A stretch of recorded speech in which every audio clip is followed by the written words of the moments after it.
कालू कौवा और उसकी पत्नी सुबह से नदी में जाल डाले बैठे थे, लेकिन कोई भी मछली जाल में लगी नहीं रही थी।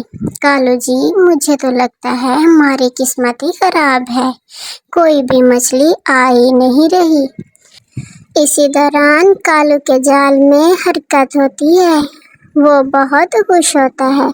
गोरी, इधर आके देखो, मुझे लगता है कोई बड़ी मछली फंस गई है। आओ मेरी मदद करो, हम दोनों मिलके निकालते हैं इसको। वो दोनों जोर लगा के जाल को बाहर निकालते हैं। जैसे ही जाल बाहर आता है, वो ये देख के हैरान रहते हैं, जाल में एक बड़ा सा संदूक होता है। वो दोनों जल्दी जल्दी संदूक लेकर घर आ जाते हैं। आते ही गोरी कवि कालू कौवे के सार हो जाती है। कालू जी, जल्दी से इसको खोलो, मुझसे तो सब्र नहीं हो रहा, पता नहीं इसमें क्या है। मुझे लगता है जरूर इसमें कोई बड़ा सा खजाना होगा। लेकिन संदूक पर लगा ताला देखकर वो मायूस हो जाती है। गोरी, तुम परेशान मत हो, मैं अभी जाकर बाजार से ताला खुलवा आता हूँ।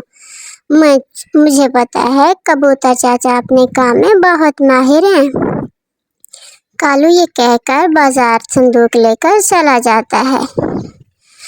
कबूतर चाचा, मुझे इस संदूक का ताला खोल दो, ये मेरे घर में पड़ा था, मेरे दादा का संदूक है। कालू, ये तो बहुत पुराना संदूक लगता है, मुझे लगता है जरूर इसमें कोई खजाना होगा। हाँ, मुझे भी ऐसा लगता है। अगर मैं तुम्हें संदूक खोल दूं तो मुझे क्या मिलेगा? कबूतर ने कालू से कहा। अगर इसमें कोई खजाना हुआ तो तुम्हारा हिस्सा मैं जरूर दूंगा। अच्छा ठीक है कालू, फिर मैं इसको खोलता हूँ। जैसे ही उन्होंने संदूक खोला तो संदूक में सोना भरा हुआ था। वो दोनों बहुत खुश होते हैं और साथ में एक चिट्ठी भी होती है। कालू जल्दी जल्दी संदूक बंद करके घर की तरफ ले आने की कोशिश करता है। इसी दौरान कबूतर की नज़र चिट्ठी पे पड़ती है। रुक जाओ कालू, पहले चिट्ठी तो पढ़ लो, पता नहीं क्या है इसमें। लेकिन मुझे तो पढ़ना ही नहीं आता, कबूतर ने कालू कौवे को कहा। फिर वो दोनों चिड़िया को बुलाते हैं। चिड़िया उनको चिट्ठी पढ़ के सुनाती है।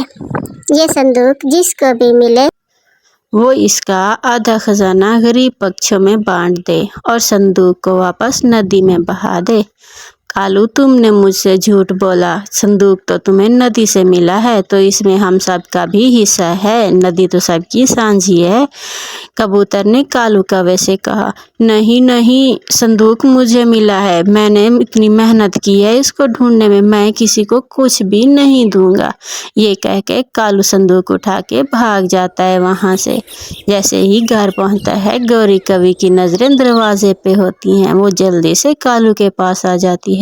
हाँ कालू, बताओ क्या हुआ, इसमें क्या है?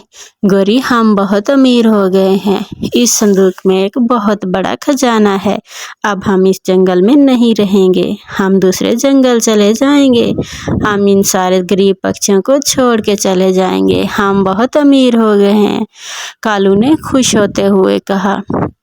कालू, जल्दी से खोलो, मुझे भी तो दिखाओ कैसा होता है सोना, मैंने तो जिंदगी में कभी कुछ नहीं देखा, गौरी ने जल्दी जल्दी कहा।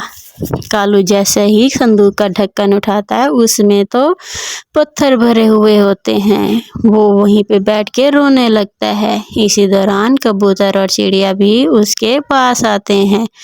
कालू, चिट्ठी पूरी तो सुन के जाते, चिड़िया ने कहा और चिट्ठी को पढ़ने लगी। अगर ये संदूक किसी लालची पंछी के पास आ गया तो ये सारा सोना पत्थर में बदल जाएगा और उसको कोई भी हिस्सा नहीं मिलेगा। कालू और गौरी बहुत परेशान होते हैं, वो वहीं बैठ के रोने लगते हैं। उनको उनकी लालच की सज़ा मिल चुकी होती है। अगले दिन वो दोनों संदूक लेकर नदी पे जाते हैं और संदूक को नदी में डाल देते हैं। कालू जी, हमारे लिए यही अच्छा है कि हम मछलियाँ पकड़ें और अपना घर चलाएं, हमें नहीं मिलने वाला कोई खजाना वजाना। गौरी ने ये कहकर जाल को दरिया में डाल दिया।